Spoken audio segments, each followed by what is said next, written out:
Okay, well, this is gonna be fun. Okay, well, this is gonna be fun.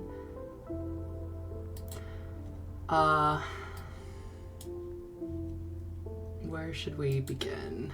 My hair is looking rough. I haven't showered in a couple days, and the back is starting to knot up the way that it does. I know I've said this before, but it's so easy for my hair to just dread on its own. After a couple days, the whole thing just starts to get matted. I have been laying down a lot too. That doesn't help, I know. You see me in such disarray. Yeah, I am in quite an amount of disarray. I'm sure most people are. So, not trying to complain or be a complainer. Never. There's a gorgeous campaign nearby in one of the orgs that's called Never a Bother. And it's true, people, much like they should not be illegal, should also never be considered a bother.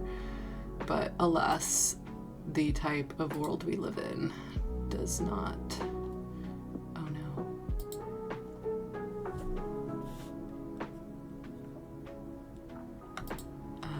Support that necessarily. Okay, somehow all of that. Okay, yeah, that works.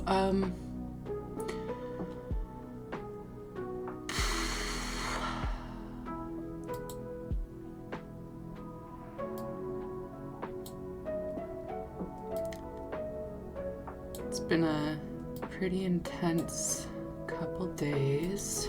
We have talked about rape quite a lot.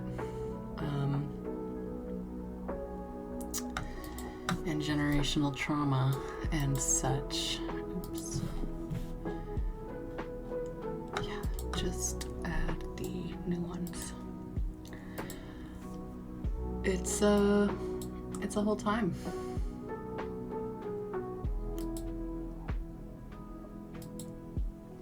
But the show, as they say, must indeed go on.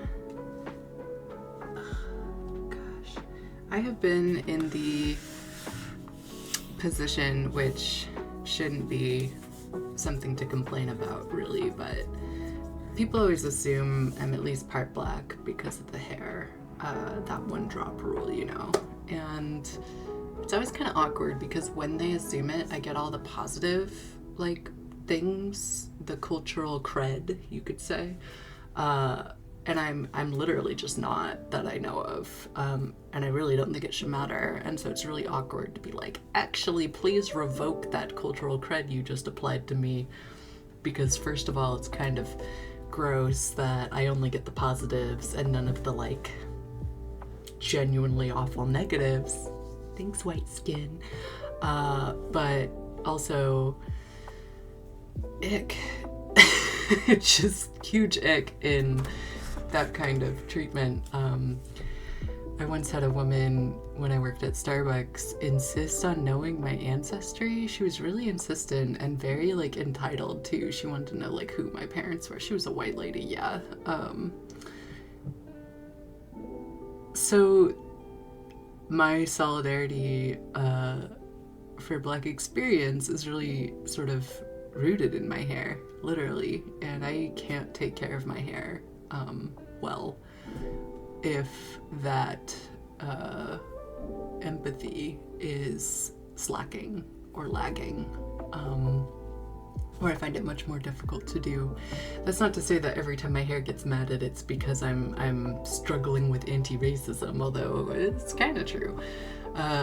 It's more this is literally just because I'm being lazy and indoorsy and I don't mind, and I'm gonna go shower after this and get it all sorted.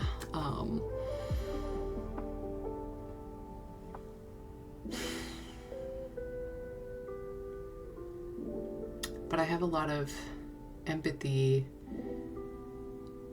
for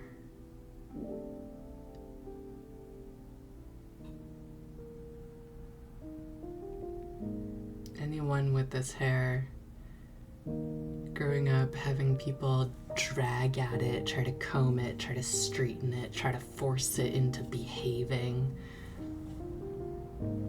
not knowing any better, really, and trying to like make me like them,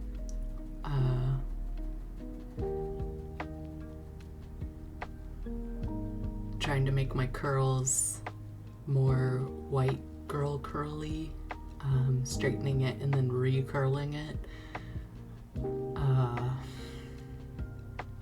Yeah, plenty of stuff like that I don't think the people doing it were thinking of it in the terms of race. It was the cultural norm, the default, the status quo. So I have a pretty well built-in understanding that normal or status quo doesn't mean right or good. My hair has gotten tugged at all my life, and I mind more with some than others. When I was working at Olive Garden, very interesting job. They refused to pay you via direct deposit, or they did in 2012. They refused to pay you any normal way. They paid you through like Olive Garden debit cards, and those cards were not like you couldn't use it at an ATM without a $3 to $5 fee. And so I would go to the ATM and I would pay $3 to $5 just to get my whole check out in cash so that I could use it properly. And then I had to take that cash and redeposit it to my actual bank account just to pay bills. It was one of the most frustrating things. And I quit, a month or two, not even a month in, because I was like, I don't fucking deserve this. Also, it was really hard to be a hostess at Olive Garden. Way harder than the Macaroni Grill. The patrons of Olive Garden are a very specific flavor of entitled. I tell you what. But one time there was a older immigrant woman who, she was the hardest worker. Like, she was the best hostess, even though she didn't speak English, and she was constantly like bussing tables and doing all of this other side work, and she would rake in the extra tips from the servers because she was the support, and it was great, and I loved her. She always had a good attitude, she had a wonderful work ethic, and she didn't bitch like the rest of the hosts all bitched. Like, their whole fucking day was just a stream of complaints. And that's my biggest pet peeve when you're working on a team, is people who sit around just bitching the whole time about whatever the job is. I'm like, you are not helping. But anyway, this woman, this was when my hair was like down here, and I would have it in like a loose bun down at the side, one of my sides, because I was trying for this like loose lover's knot kind of look, falling everywhere cuteness. It was hard though, because like there's a lot of volume, and so it wasn't doing the like gentle tumble around my face that I was going for. It was sticking out every which way, and I could have put more product in it or like worked it into more control, but I've always, because of those early experiences of people tugging at my scalp, I really just prefer to let it go crazy. Like, I would rather gently untangle the matted hair on my own, slowly, in the shower with a bunch of conditioner to help lubricate it, versus anything that hurt or made it harder.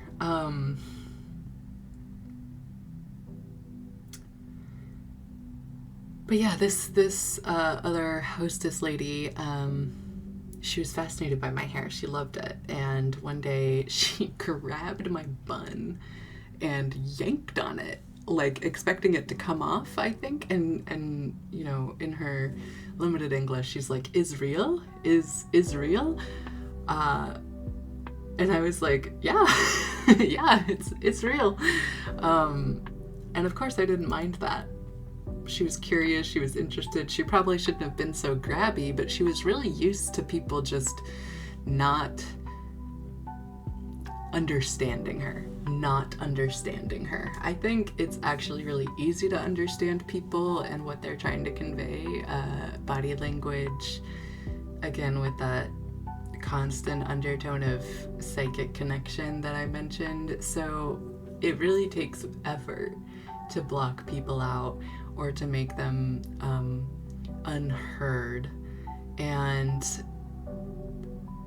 under current societal conditions, that effort is often largely imposed by institutions or systems, very inflexible and rigid systems.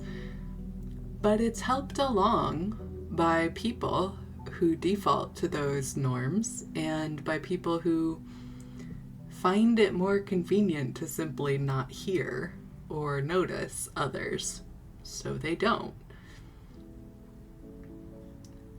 And so with her yanking on my hair, I knew, having experienced this all my life, having seen it all my life, having been working in food service or IT since I was 15, I had to get like a special little dispensation from my school authorizing me to work.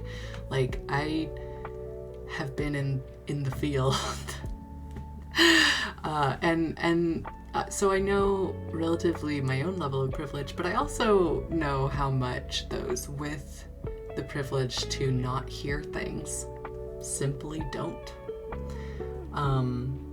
And so her tugging at my hair, I didn't take that personally. She was used to making herself understood when she really needed to be or wanted to be understood. And so she actively was trying to connect with me and ask if my hair was real and like start a conversation. And in that moment, I realized like how lonely it must be to be the hardest worker on the team that everybody pretends can't communicate with everyone else. And then also that she was genuinely just trying to connect with me and talk to me. So I didn't take it personally. I was like, oh, my hair's real. Do you want to see? You know? And so we sat there and we talked about my hair.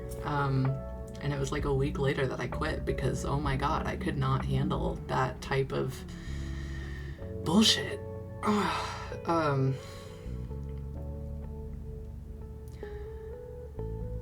And we're starting this way today because we're going to have to talk about Greek stuff. And I'm pretty sure that my hair actually comes from the Greek in my birth father, although I can't be sure. At the very least, it's the lore that I have been telling myself, and it's important because we are getting into the Greek of it all today and tomorrow and the next day. I don't know if you've noticed this, but Greek goes hard, really. And this does somewhat go back to all roads lead to Rome, all these mostly white men thinking constantly about the Roman Empire and then everybody making fun of them. Like, that was them collective consciously in a like dry historic way realizing and copying some consciousness surrounding systems of inequality and specifically colonialism and how far back it goes. And unfortunately, most people don't have as much of a fleshed out historical narrative for the entire history of the human race to fully conceptualize that within the broader context of our species. But I kind of do. Mostly, I say kind of because obviously it's not perfect, but I have been really attempting to patch together some sort of coherent narrative that goes all the way back to our first climbing down from the trees near Sahara. And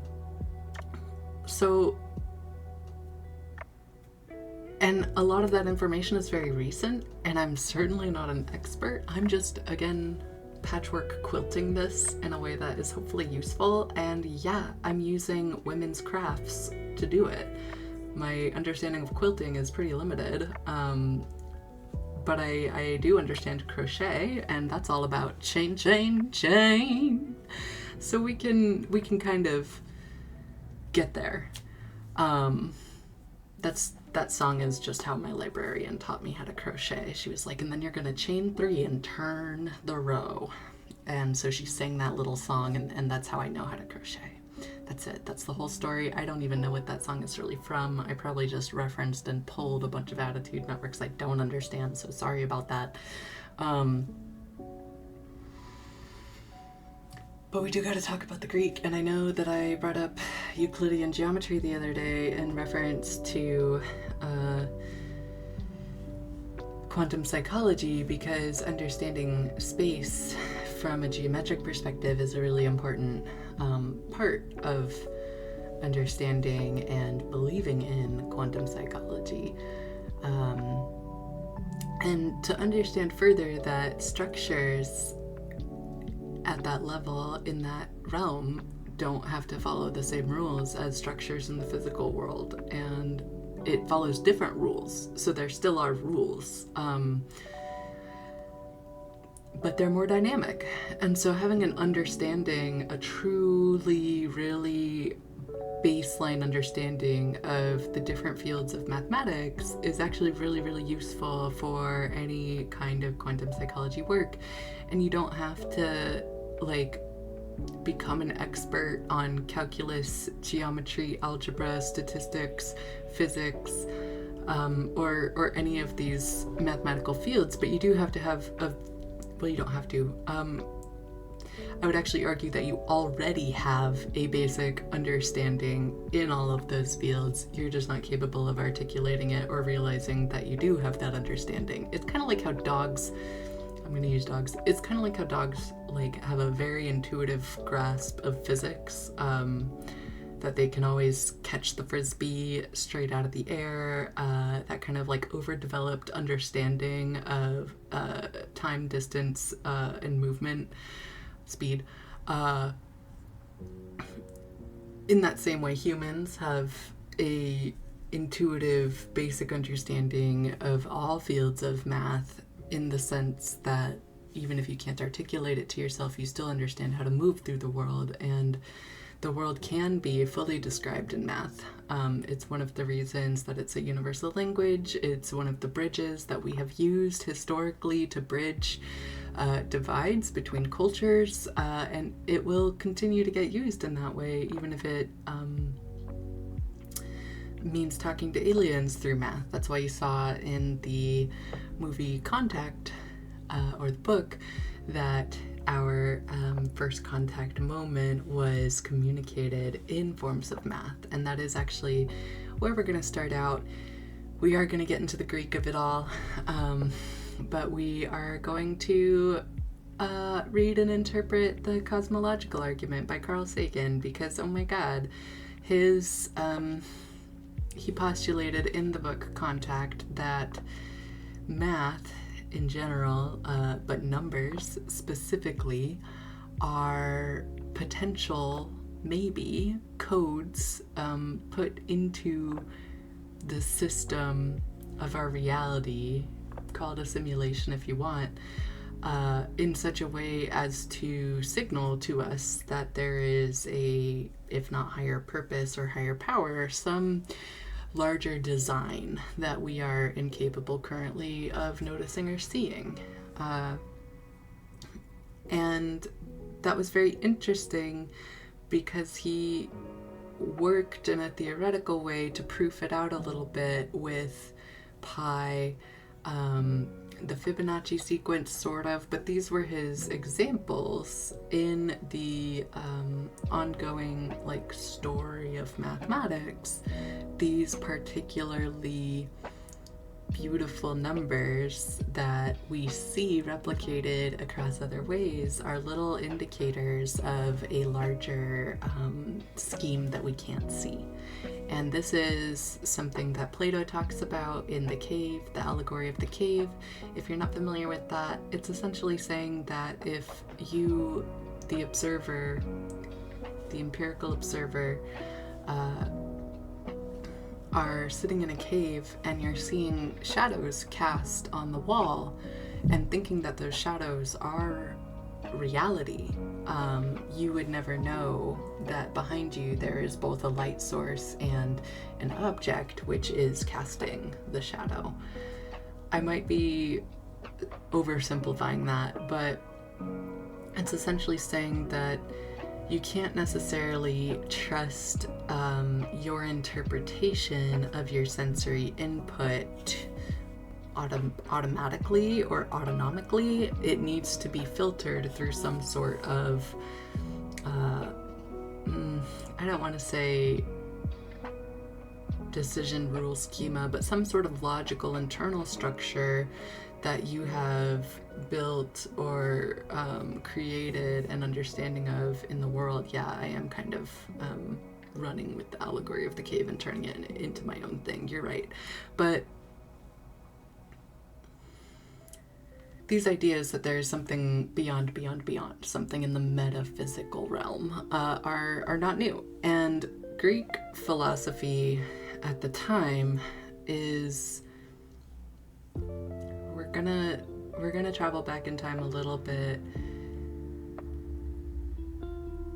I think I've already mentioned the way that Middle Ages Christianity in the UK, or what is now the UK, Ireland, France, a little bit in Ireland, not so much in Ireland, France, Germany, and Italy especially, and Northern Africa, were very protective. I'm sorry, I can't remember these. Carthage? It was Carthage. Were, Carthage? I'm sorry, I'm so bad at pronunciation. The monastic life has had a history of protecting academic, knowledge, especially after the burning of Alexandria. Theology is one of the few ways we made it through the Dark Ages.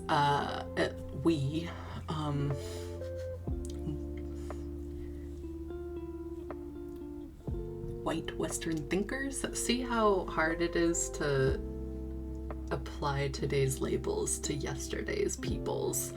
It doesn't quite work. You have to understand those people within their context, and depending on how much historical knowledge you have, or how much lore you know, or what kind of lore you know, it's going to be very difficult to have that, I think they call it cultural relativity, and to be able to apply it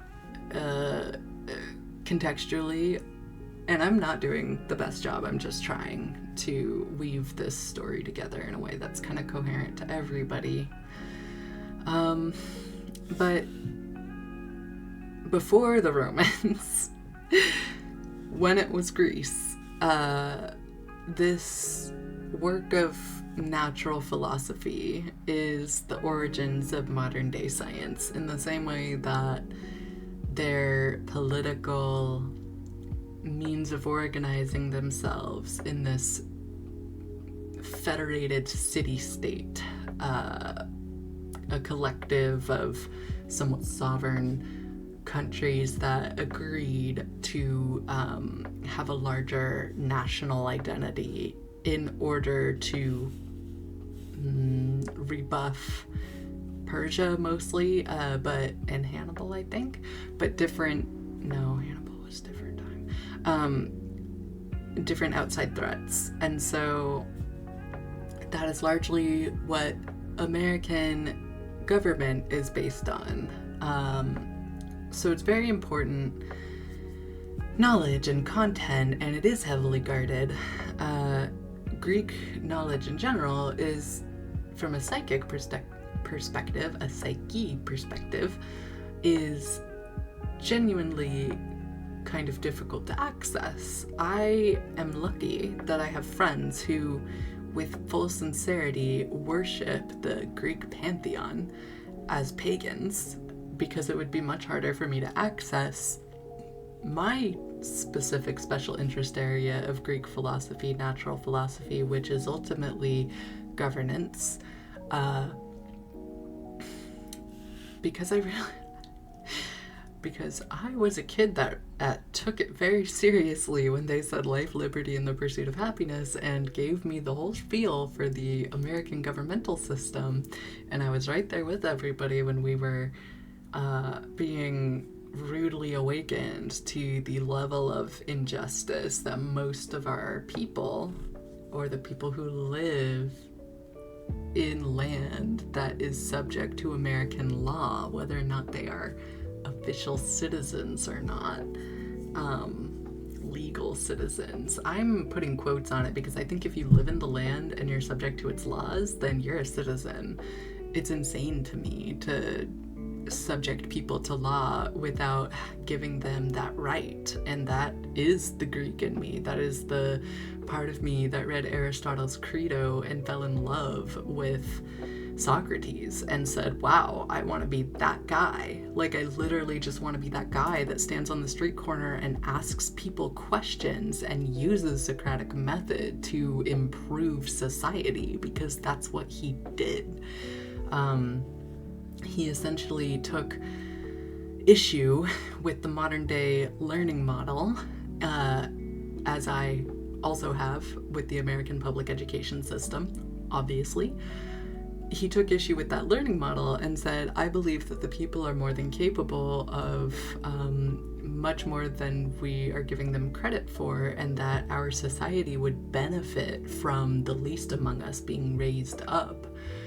Much like Jesus, there have been plenty of prophets and great thinkers over time who have considered this as being the solution to our social ills, and it has traditionally proven to be the solution to our social ills.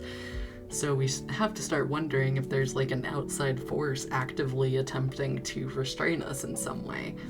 But that gets into tinfoil hat conspiracy theories and the zoo earth thing, and at that point, like, maybe we should trust our zoo caretakers. Maybe we shouldn't. Maybe there is a time for teenage rebellion and a process of self-actualization and coming into adulthood that no animal can stop themselves from aging into. But aliens, they built the pyramids. No, they didn't. But interestingly, that's a lot of rock in one place. And it's interesting because computers are essentially like a rock that electricity utilizes. It's hard not to go all aliens about everything. It really is. But trying to keep to my storytelling here. Yeah, my special interest when it comes to the Greek is all about the style of governance. You might have seen on my bookcase, I have Aristotle's Treatise on Government. Did I read it? Kinda. What I did read was a significant amount of this, a fair amount of this, and half of this. And I continue to reread them because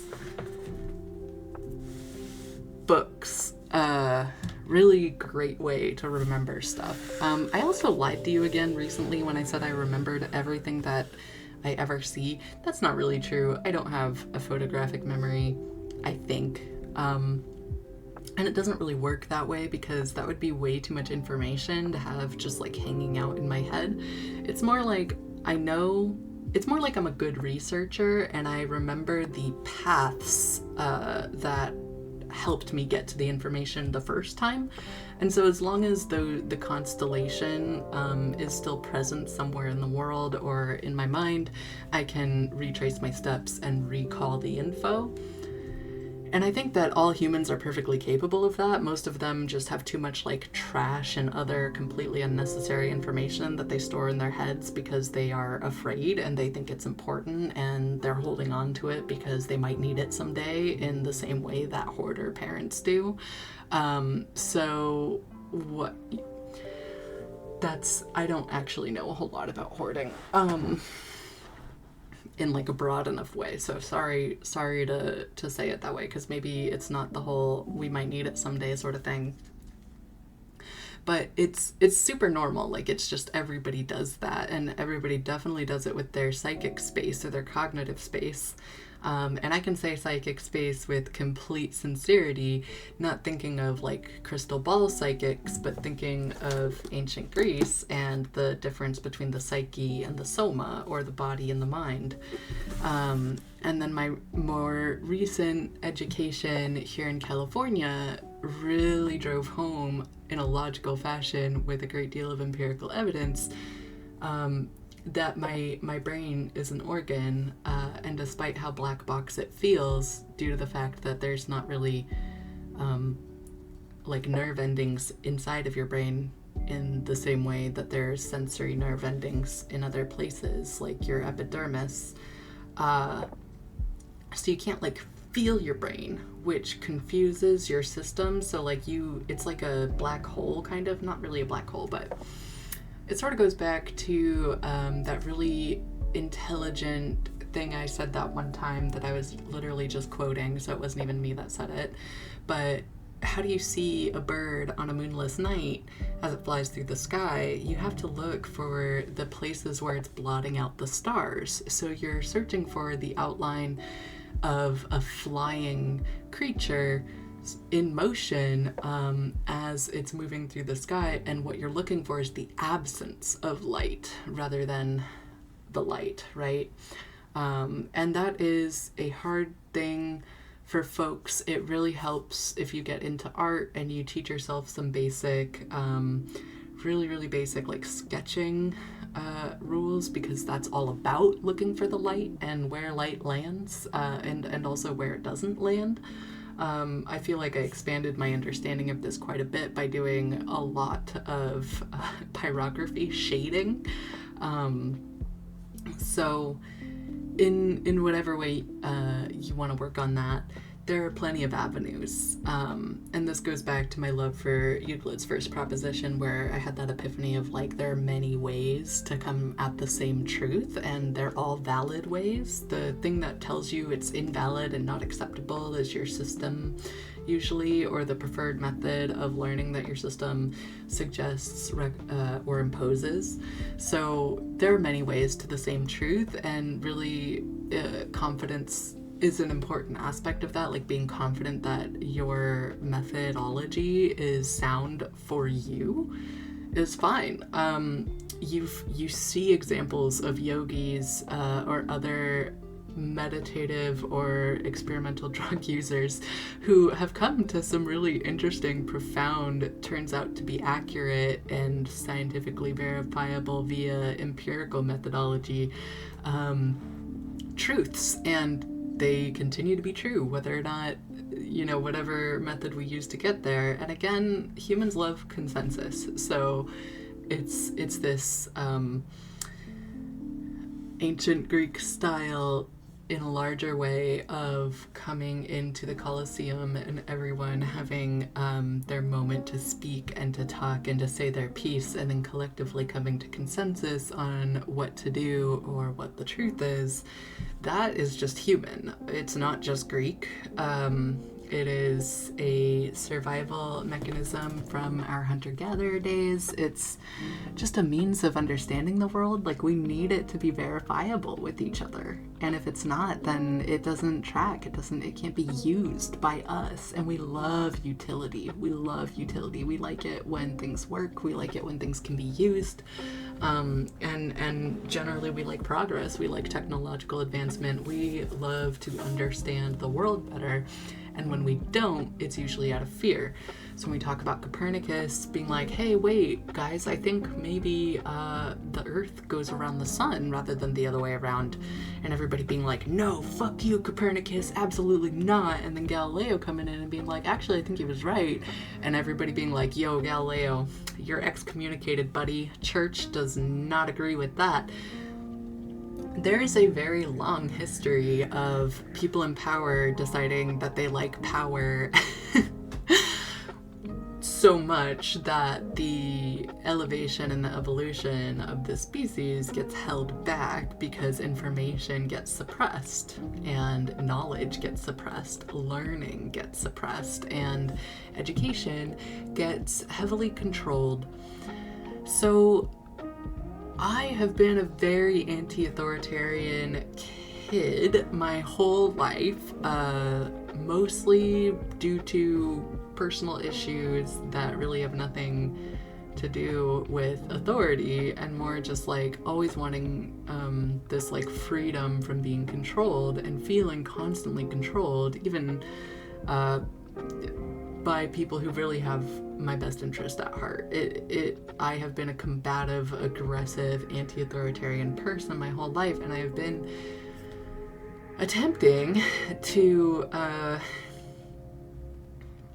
curb the impulse to be combative for combat's sake, and to really change my behavior so that I can be a part of the world. And again, this goes back to me realizing that friendship is awesome and that I would love to have a community of friends, and an awesome social support network for the rest of my life.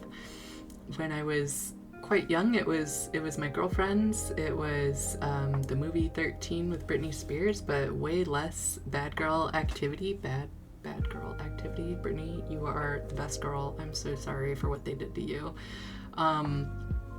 But it was a really important time for me, and when I realized just how much this world hates women, I was obviously pretty enraged, and I was also like very dedicated to changing things so that my kids, or so that I personally, could grow up in a world where female friendships are normal for girls that age. Like, I had this super unique experience. I don't think most people got to have 7 or 8 best friend like girl gang situation during that time. Like, it was amazing. But I also don't think most people really understand the world through the perspective of girls or women, and so it's really hard. Not most people, but like, I am getting off track.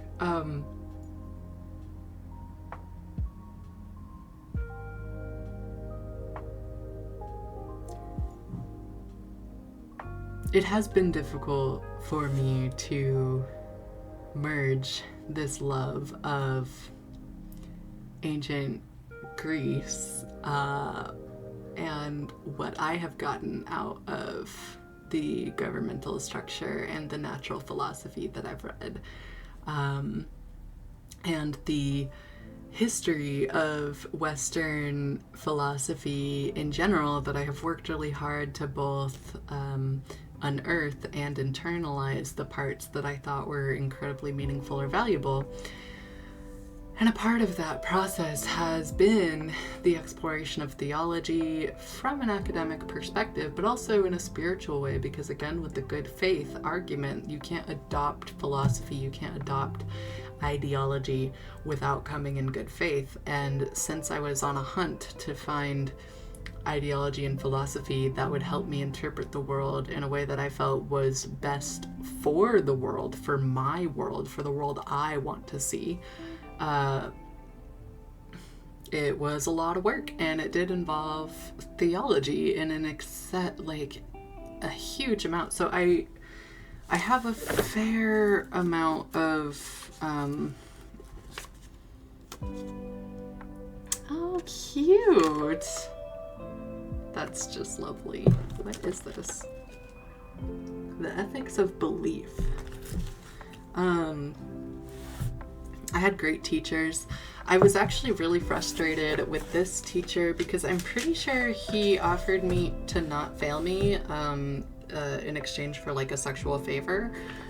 He closed the door and then gave me the spiel about how I was gonna fail and left spaces for me to fill, and I didn't fill them. I failed that class, but when it comes to the development of my confidence in the things that I have learned, failing my classes have been great for me. It really has, because the fact that I continued anyway was purely volunteer work. That was me being like, no, I want to learn that thing. And then growing this appreciation and understanding that just because I didn't get a grade on it doesn't mean I didn't learn it. So that sort of thing was ultimately fairly good for me.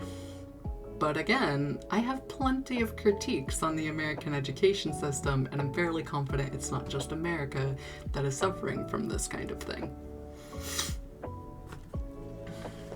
So, a brief introduction to theism and theistic arguments, because we're gonna need it as we go backwards and forwards in time through philosophy. And we are starting, I feel like I should start with history too, because ultimately this is an arc that is working up to discussing Israel-Palestine conflict, which is the currently relevant one. And I don't mean to be dry or frustrating or even incorrect in setting the stage for this, but I do think it's important to historically contextualize what's going on here much further back than most people have any time to try to understand through the normal means. And I think I have a fairly good sketch in my head of what that historical narrative really looks like based on the variety of different sources that I have worked to access and internalize. So I feel I might actually have a good shot at educating a more general audience about the surrounding information of this current conflict in a way that might actually be useful. I don't know if that's true, but I think it's my job, if I have the knowledge, to give it a good shot. And there is one other book that I meant to grab for that particular story.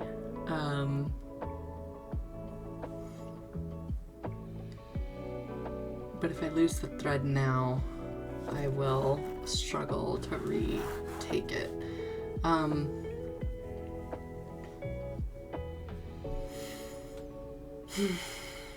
So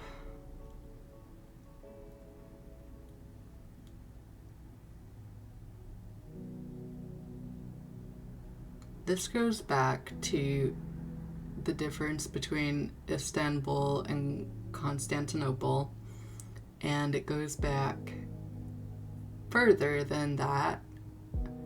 I could say to the Indus Valley, but it's almost a cop-out at this point to go all the way back to that. Everything ultimately goes back to the Fertile Crescent and the rise of Ur. So it's not like fair to keep blaming Mesopotamia, and I saw that a lot as scholars were working to unearth this narrative. I could see the ease in which jumping back to Mesopotamia and cuneiform and then Hammurabi's code was for anchoring, and that's great. Like, it's not like having anchors is bad, but I don't want to drag this story that far back.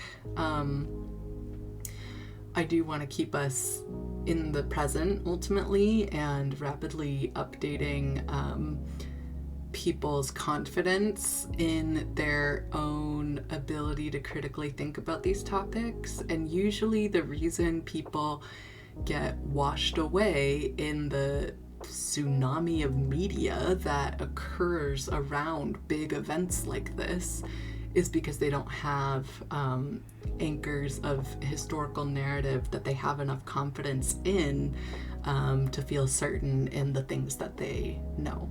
And that's because the education system sucks and you're not supposed to have anchors in history. The common person is not meant to have anchors in history, which is written by victors, yes.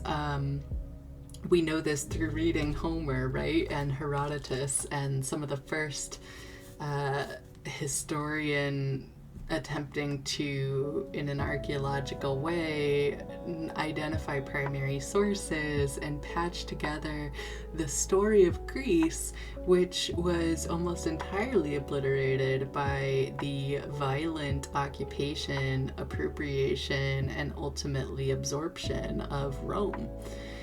So it is genuinely difficult to talk about these stories or to otherwise feel anchored in time for the average person, because the entire system is designed to ensure that you get washed away in the storm of media narrative that they throw at you. It is exactly like Orwell's 1984, war is peace, etc. Who are we in a fight now? Is it Oceania? Is it... Yeah, I actually heard the word Oceania used recently to describe what in Orwell is Oceania, and that was a dystopian moment. I was like, okay, we're not, hats off, right? Like, we're not even pretending at this point.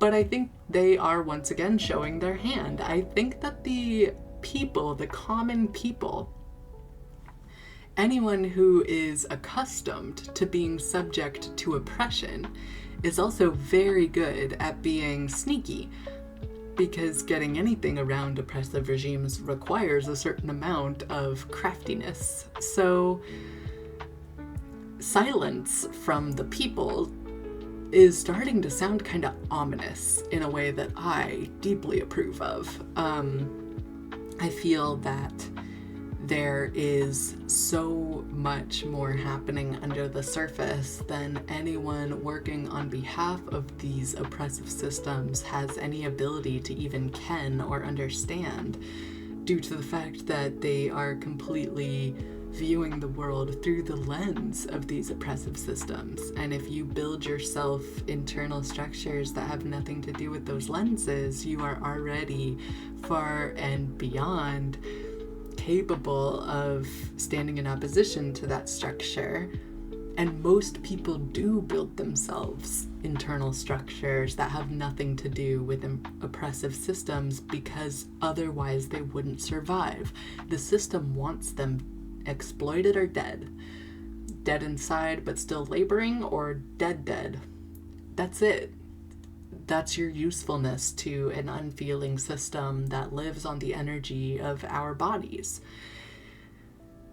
So everyone who isn't full-heartedly, full-scale buying into that white picket fence story is already capable of opposing that system in a way that could completely deconstruct it. I do think that for the most part, our biggest problem is confidence, and that's very normal for teenagers to feel a lack of confidence in their knowledge, in their skills, in their ability to move through the world competently as adults. But I do think that our entire species is really ready to take the next step into adulthood and into more cooperative, more horizontal leadership. If everyone is a leader and cooperates together as leaders, you don't need one king of the rock. And I truly feel that we are ready for that. Mostly because of how long we have been doing this Greek stuff. And that iteration of governance has barely changed in the last couple hundred years since America has been founded. Of course, America is a very interesting place. The United States of America is a very interesting place because of the diversity of people and immigrants and emigrants that have arrived here and called it their home. It is the most diverse country or system of legislative government and policy that exists, both in a physical sense and in a populous sense, the most diverse and geographically dispersed country. And our policy and legislation and our governance is genuinely designed around the idea of people participating in their government, even though so much of it still favors white men. The spirit of the law is present and could be used and operationalized by those who struggle with apathy and system disengagement and authoritarian issues, much like me. But I've noticed that the actual governmental system itself is not as much of a threat as the unchecked greed of our oligarchy, much like Renaissance era Italy, or scientific era, pre-scientific era Italy. Sorry, Italy, I don't got your history timeline down because I sort of think of it as yours. Your people are so complexly intertwined with the narrative of the rest of the world that I have hands-offed a lot of your, like, any history that is modern enough to impact the present day, because I think it's respectfully your domain and job to do. So I don't have the timeline down for Italy's stuff after it became Italy, really. Who was that? It was one of those first kings, I think, in France. Started with a C. Yeah, sometime around there you started in with your resurgence of city-states, and that's where you lost me. I will think about going back, but I do have to like psychically check in with your folk and make sure it's cool. So I'll work on that. But yeah. We are going to take a historical theological perspective on the series of events that have led to the current American modern day system and culture, and hopefully in a way that feels actionable to my listeners, and also connects this larger thread of history, because one thing I've noticed in the Atlantic Ocean is that the Mariana Trench is really deep and largely unexplored, and unilluminated areas are psychic dead zones to a certain extent.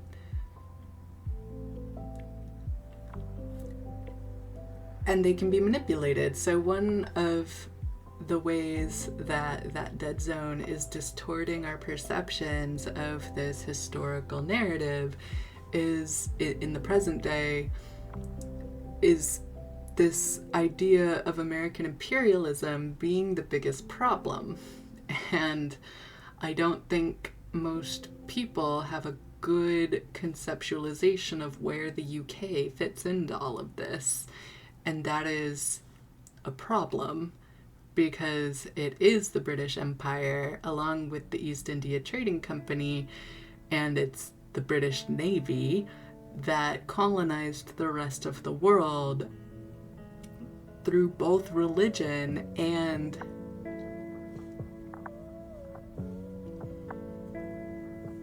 scientific exploration and military might, but very little on the military might. It's America that leans so hard on its military might. Its commerce and its entertainment coming second and third as means of influence in the world. But for the British, it was commerce that opened doors, military that held those doors open, and then religion, which converted the locals, sometimes forcefully, oftentimes forcefully with genocide. and re-education schools. And that is British influence. The dividing line between white American men in the early 1700s and their red coat counterparts was a very thin line. And it took plenty of generations for there to be enough distance between the descendants of those white men, those wealthy landholders, those early privileged folk, and their descendants, to really change enough to become something entirely different. And one of the issues we have as mortal creatures, as individuals living in a timeline that's made up of a larger generational narrative, is that we have a really hard time conceptualizing that entire story and how it all fits together, and why events that are happening right now, or how those events or situations that are happening right now are different or changing thanks to, because of, in response to historical experiences. And it kind of goes back to determinism versus free will, where people really don't like to feel like their actions are determined by their ancestors' actions, even though the truth of it is so evident that it's hard to refute. The idea that you are so fully controlled in that way that every single last choice you'll make is going to be some response to these structures is very anathema to our sense of righteousness and our desire for free will and choice. And what I find interesting about it, and this goes back to the quantum level of things, is that perhaps you can't decide any of these things. Maybe you are literally a sim character that some other person is controlling, and you just happen to have consciousness, awareness, unique, felt, living, embodied experience. Does that potential truth make you any less real or valid to yourself? It shouldn't. Another thing, 13 is a really developmentally important age, so I am going to keep returning to my 13-year-old self. You're lucky that I have worked so hard to ensure that we continue to have a positive relationship that is relatively unclogged by other traumatic events. But when I was 13 and I was hanging out in the library with my girl gang, reading books and loving life and learning crochet from my librarian, I was interviewed by film students who were going around asking everybody what they thought the meaning of life was. It was like a really cute little film project, and I didn't really know these people very well, but it was the first time I ever had a camera on me asking for my opinions, and I really wanted to tell them the truth, and my combined philosophy needed to come out that way. I felt like it was really, really important. So I had this camera on me and they asked, what do you think the meaning of life is? And I was like, I really thought, and I wanted to say something super profound, and they knew me well enough to kind of be expecting a little bit of something profound. So I did feel that pressure, and I told them that I thought it was to have fun. And it was very disappointing to them. They were looking for something more.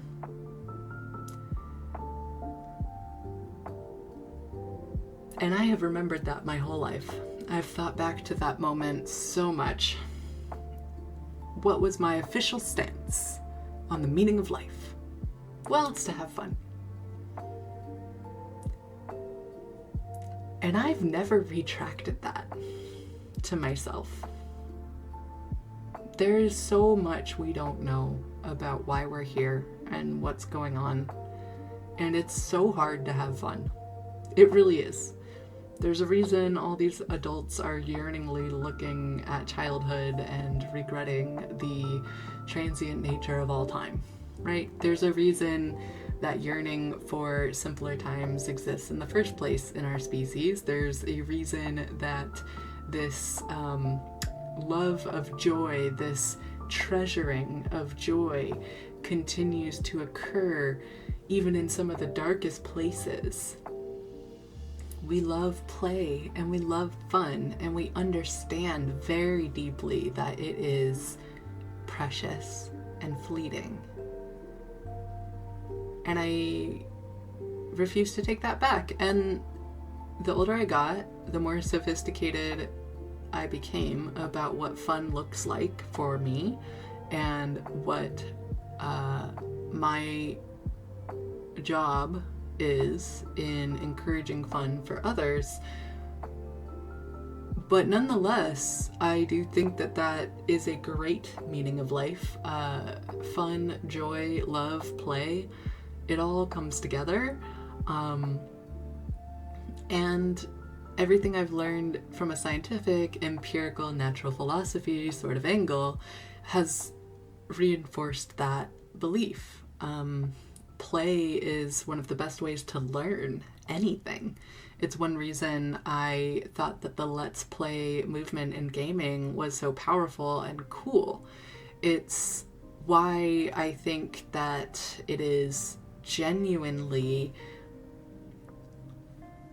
horrific that children are asked to sit for 6 to 8 hours a day during some of the most best times in their life to be playing instead.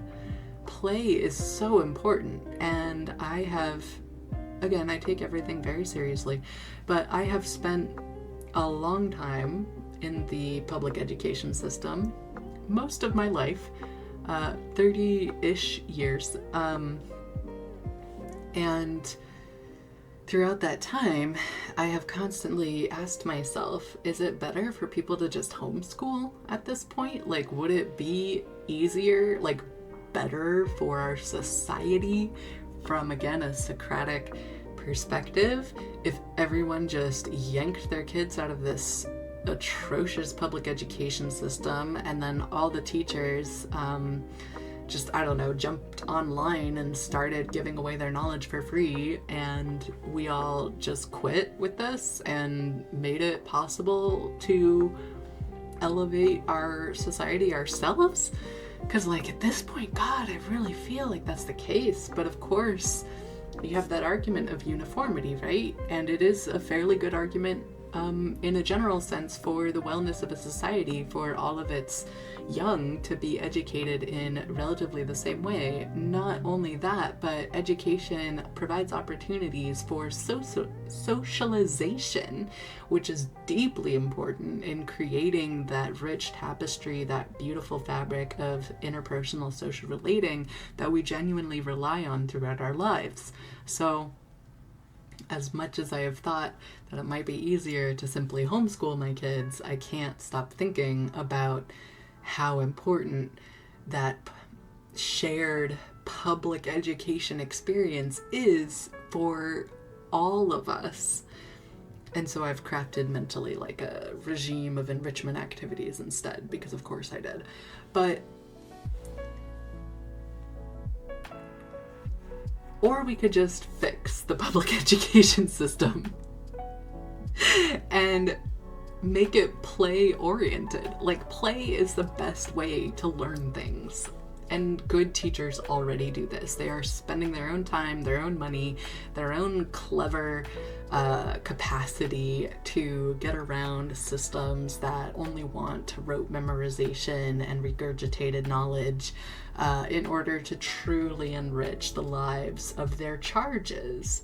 And so I feel that that is already going on thanks to the beauty and the nobility of the human spirit and the tenacity of teachers worldwide. But wouldn't it be nice if we supported teachers and they just didn't have to do that, in much the same way it would be nice if we supported nurses or paramedics or, dare I say it, cops into genuinely being useful in our society in a way that nobody feels stretched to their limits beyond their capacity or otherwise like they are being traumatized by a system that hates people. Yeah, okay. I definitely have gone a little off topic here. So I'll stop and we will get into philosophy. I swear we're gonna get there. Okay, well, this is gonna be fun.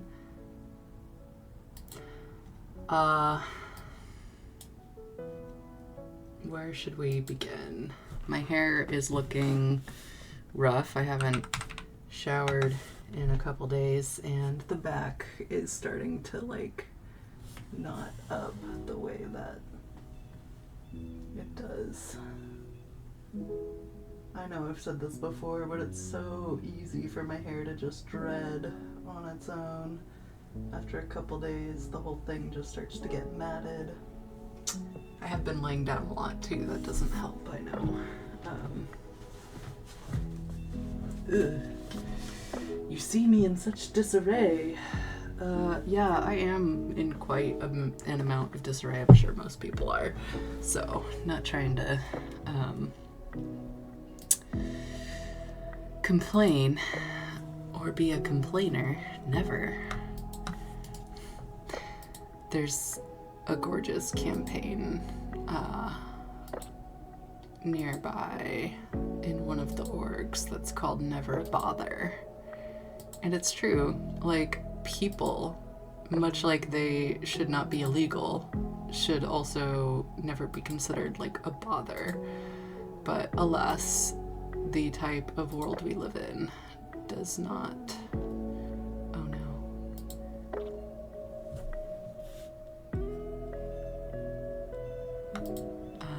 Support that necessarily. Okay, somehow all of that. Okay, yeah, that works.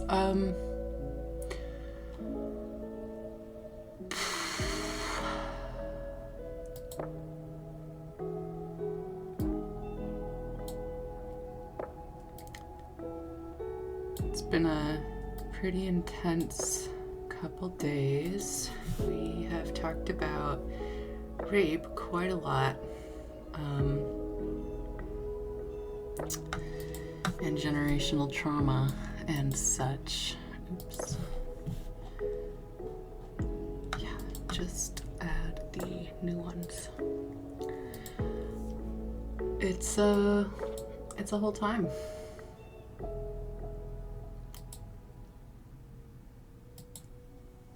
But the show, as they say, must indeed go on. I have been in the position, which shouldn't be something to complain about, really, but people always assume I'm at least part black because of the hair, that one drop rule, you know, and it's always kind of awkward because when they assume it, I get all the positive, like, things, the cultural cred, you could say, and I'm literally just not, that I know of, and I really don't think it should matter, and so it's really awkward to be like, actually, please revoke that cultural cred you just applied to me, because first of all, it's kind of gross that I only get the positives and none of the, like, genuinely awful negatives. Thanks, white skin. But also, ick. It's just huge ick in that kind of treatment. I once had a woman, when I worked at Starbucks, insist on knowing my ancestry. She was really insistent and very, like, entitled too. She wanted to know, like, who my parents were. She was a white lady, yeah. So my solidarity for Black experience is really sort of rooted in my hair, literally, and I can't take care of my hair well if that empathy is slacking or lagging, or I find it much more difficult to do. That's not to say that every time my hair gets matted it's because I'm struggling with anti-racism, although it's kind of true. It's more like, I mean, this is literally just because I'm being lazy and indoorsy and I don't mind, and, you know, I'm gonna go shower after this and get it all sorted.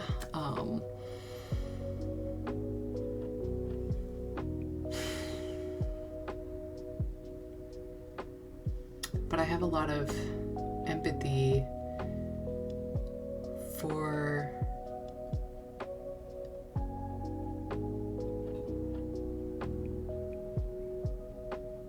anyone with this hair. Growing up, having people drag at it, try to comb it, try to straighten it, try to force it into behaving, not knowing any better, really, and trying to like make me like them.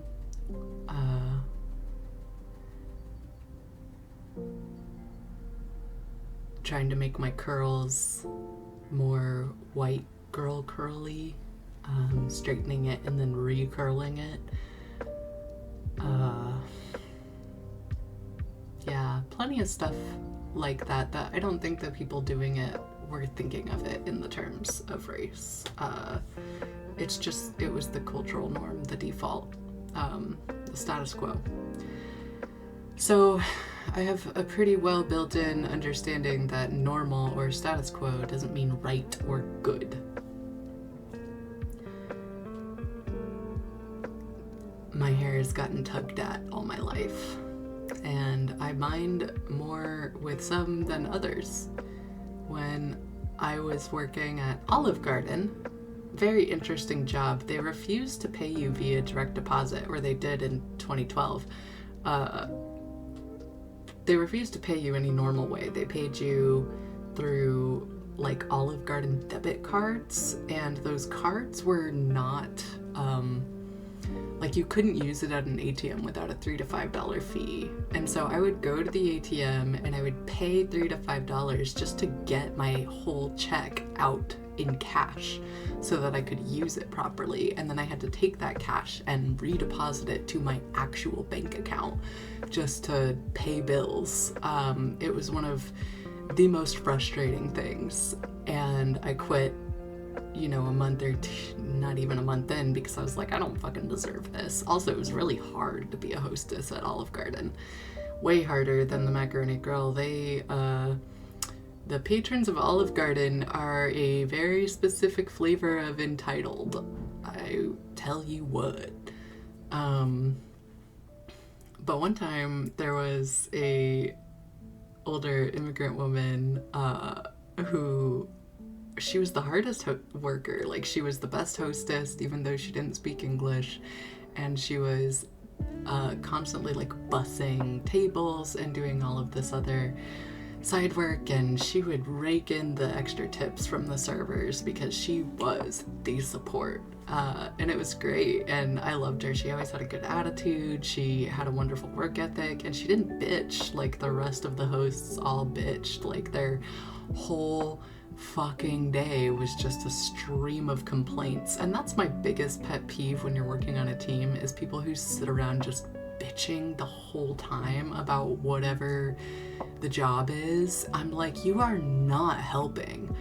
But anyway, this woman, this was when my hair was like down here, and I would have it in like a loose bun down at the side, one of my sides, because I was trying for this like loose lover's knot kind of look, falling everywhere cuteness. It was hard though, because like there's a lot of volume, and so it wasn't doing the like gentle tumble around my face that I was going for. It was sticking out every which way, and I could have put more product in it or like worked it into more control, but I've always, because of those early experiences of people tugging at my scalp, I really just prefer to let it go crazy. Like, I would rather gently untangle the matted hair on my own, slowly, in the shower with a bunch of conditioner to help lubricate it.